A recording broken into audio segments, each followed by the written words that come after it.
तीन जादुई फौजी। बॉर्डर के पास एक गांव था। गांव से 2 किलोमीटर दूर एक बहुत बड़ा घना जंगल था जहां पर बॉर्डर था। उस जंगल की रक्षा के लिए बॉर्डर पर 3 फौजियों को तैनात किया गया था। वो जंगल हजारों साल पुराना था। उस जंगल में बहुत ही खूंखार जानवर रहते थे। गांव वालों का मानना था कि जंगल की रक्षा स्वयं जंगल देवता करते हैं। वो तीनों फौजी दिन रात ड्यूटी करके बॉर्डर और जंगल की रक्षा करते थे। जंगल बहुत घना था, इसलिए हमेशा आतंकवादियों का खतरा बना रहता था। 3 फौजियों को बॉर्डर पर अलग अलग जगह तैनात किया गया था। वो तीनों पिछले 10 सालों से यहाँ पर ड्यूटी कर रहे थे। तीनों फौजियों की देशभक्ति और जंगल की रक्षा देखकर वन देवता बहुत प्रसन्न हो जाते हैं और एक दिन वन देवता अपनी वन देवी से कहते हैं, देवी, ये तीनों फौजी पिछले 10 सालों से हमारे जंगल की रक्षा कर रहे हैं। मैं इनकी कर्तव्य निष्ठा देखकर बहुत प्रसन्न हूँ और उन्हें कुछ वरदान देना चाहता हूँ। तब वन देवी कहती हैं, हे नाथ, आप बिल्कुल सही कह रहे हैं। तीनों फौजियों को वरदान जरूर मिलना चाहिए। वन देवता कहते हैं, तो फिर ठीक है देवी, मैं आज ही उन तीनों फौजियों से उनकी इच्छा पूछता हूँ और उन्हें इच्छा अनुसार वरदान देता हूँ। इतना कहकर वन देवता वहाँ से गायब हो जाते हैं और पहले वाले फौजी के पास पहुँच जाते हैं। वो पहला फौजी अचानक से वन देवता को देखकर आश्चर्यचकित हो जाता है और कोई जादुई भूत समझकर अपनी बंदूक से वन देवता को गोली मार देता है। लेकिन उसकी गोली से वन देवता को कुछ नहीं होता और वन देवता कहते हैं, रुको फौजी, मैं वन देवता हूँ। फौजी डरते हुए कहता है, प्रणाम देवता, मैंने आपको पहचाना नहीं, मुझे माफ कर दीजिए। तब वन देवता कहते हैं, कोई बात नहीं फौजी, तुम पिछले 10 सालों से लगातार इस जंगल की रक्षा कर रहे हो।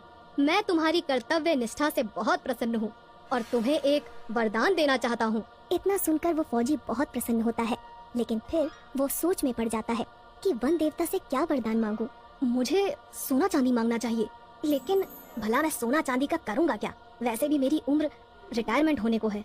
तब वन देवता कहते हैं, क्या सोच रहे हो फौजी? तुम जो भी वरदान मांगोगे मैं तुम्हारी इच्छा अवश्य पूरी करूँगा। तब वो फौजी कहता है, वन देवता, मैं सोच रहा हूँ क्या वरदान मांगूं।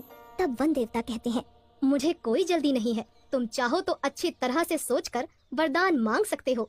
तब तक के लिए मैं चलता हूँ। इतना कहकर वन देवता अंतर ध्यान हो जाते हैं। वन देवता के जाते ही वो फौजी लगातार सोच में पड़ जाता है कि उसे क्या वरदान मांगना चाहिए।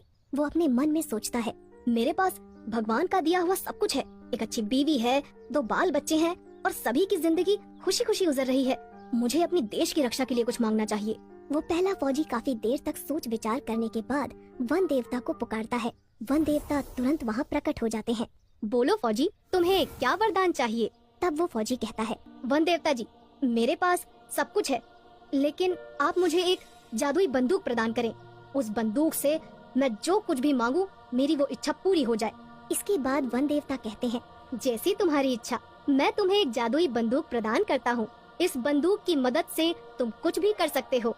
इसके बाद वन देवता उस फौजी को एक जादुई बंदूक प्रदान करते हैं और वहाँ से गायब हो जाते हैं। वन देवता के जाते ही वो पहला फौजी कहता है, मुझे इस जादुई बंदूक का टेस्ट करना चाहिए। मुझे बहुत तेज भूख लगी है, मुझे शाही खाना चाहिए। और इतना कहते ही उस फौजी के सामने बहुत सारा शाही खाना प्रकट हो जाता है। वो फौजी खाना खाने लगता है। इसके बाद वन देवता दूसरे फौजी के पास पहुँचते हैं।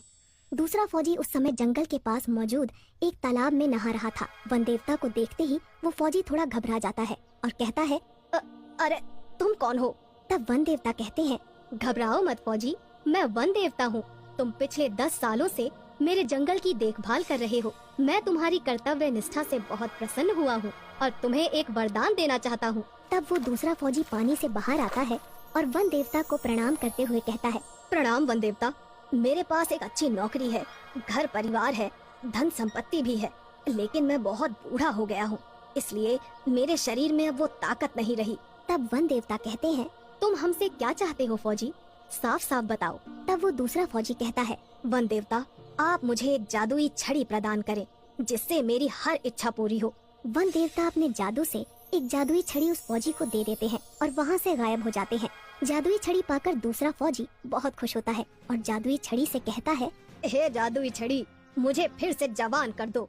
और इतना कहते ही वो जादुई छड़ी उस फौजी को फिर से जवान और ताकतवर बना देती है। अपने ताकतवर शरीर को देखकर वो फौजी सब कुछ भूल जाता है और अहंकार में आकर जादुई छड़ी से कहता है, जादुई छड़ी, मेरे चारों तरफ बहुत सारे आतंकवादियों को खड़ा कर दो ताकि मैं सबको मार सकूं। इतना कहते ही उस फौजी के चारों तरफ बहुत सारे आतंकवादी प्रकट हो जाते हैं। फौजी अपनी बंदूक से एक आतंकवादी को गोली मार देता है, लेकिन इससे पहले कि वो फौजी सारे आतंकवादियों को गोली मारता, सभी आतंकवादी मिलकर उस फौजी पर गोलियां चलाने लगते हैं और उस फौजी की मौत हो जाती है। इसके बाद वन देवता तीसरे फौजी के पास पहुंच जाते हैं। इस समय तीसरा फौजी सो रहा था, क्योंकि वो रात भर बॉर्डर पर ड्यूटी करता था।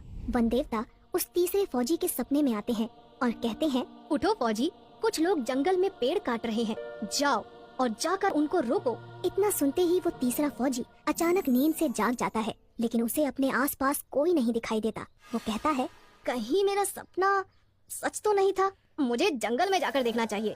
वो फौजी तुरंत अपनी बंदूक उठाकर अपने इलाके में छानबीन करने के लिए जंगल में निकल पड़ता है। तभी उसे सामने दो लोग पेड़ काटते हुए दिखाई देते हैं। फौजी चिल्लाकर कहता है, कौन हो तुम लोग और इस जंगल में आने की हिम्मत कैसे हुई? फौजी दौड़कर उन दोनों को पकड़ लेता है और कहता है, अगर आज के बाद तुम लोग इस जंगल में दिखाई दिए तो मैं तुम्हें पुलिस के हवाले कर दूंगा। इसके बाद वो दोनों आदमी वहाँ से भाग जाते हैं। तभी अचानक वन देवता वहाँ प्रकट हो जाते हैं। वाह फौजी वाह, तुम्हारी वजह से ये जंगल सुरक्षित है। मैं वन देवता हूँ और तुम्हारी कर्तव्य निष्ठा देखकर मैं तुम्हें एक वरदान देना चाहता हूँ। मांगो फौजी, तुम क्या मांगना चाहते हो? तीसरा फौजी थोड़ा सोच विचार करके वन देवता से कहता है, वन देवता, मैं जब भी अपनी वर्दी पहनकर बॉर्डर पे जाऊं तो मुझे कोई देख ना पाए। मैं अपनी वर्दी पहनकर गायब हो जाऊं। तब वन देवता कहते हैं, एक बार और सोच लो वत्स, तुम चाहो तो कुछ और भी मांग सकते हो। वो तीसरा फौजी थोड़ा अड़ियल था। वो वन देवता से यही वरदान देने को कहता है। वन देवता उसे वरदान देकर वहाँ से चले जाते हैं। अब वो फौजी जैसे ही अपनी वर्दी पहनता था, वो किसी को दिखाई नहीं देता था। तभी जंगल में वहाँ आतंकवादी आ जाते हैं, जो दूसरे फौजी ने जादुई छड़ी की मदद से प्रकट किए थे, और फौजी उन्हें देख लेता है। पर वो फौजी किसी को दिखाई नहीं देता, क्योंकि उसने अपनी वर्दी पहन रखी थी। फौजी अपनी बंदूक उठाता है और एक एक करके सारे आतंकवादियों को मार देता है।